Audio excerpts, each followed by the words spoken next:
Shalom Abraham, mes chers amis.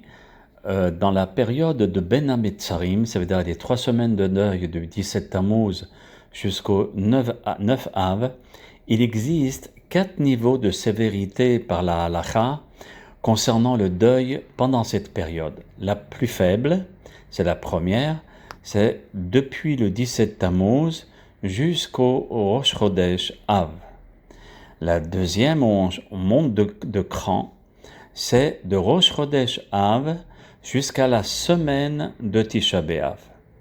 Le troisième niveau, et on monte aussi d'un niveau, c'est toute la semaine dans laquelle tombe le jeûne de Tisha B'Av. S'il tombe jeudi, donc ça va être de Shabbat, à la fin de Shabbat plutôt, de dimanche jusqu'à jeudi.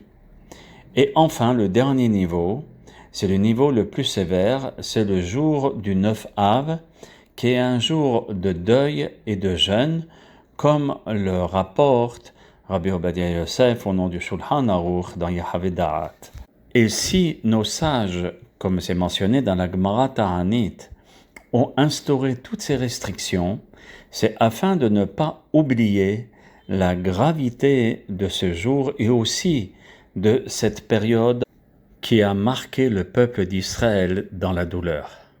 Nous avons rapporté les différentes coutumes et lois pendant la semaine ou avant la semaine.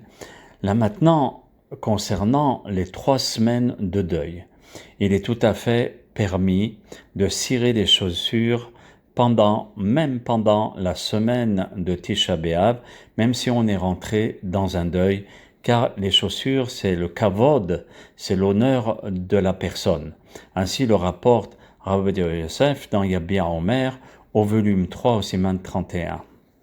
Et Rabbi Ovadia Yosef continue à dire que nos sages, dans le même responsa, n'ont pas interdit le nettoyage de la maison pendant la semaine de Tisha B'Av. Donc il est tout à fait permis de laver la maison avec des produits de détergents, etc. Et ceci pendant les 3 semaines de deuil. Et même si certains sont plus stricts, il n'y a aucune nécessité de l'être. Vous voyez, parfois je vous dis, c'est mieux d'être plus mahmir, c'est-à-dire de faire plus que la loi. C'est important pour marquer le deuil, marquer les douleurs que le peuple d'Israël a pu traverser. Mais ici, non.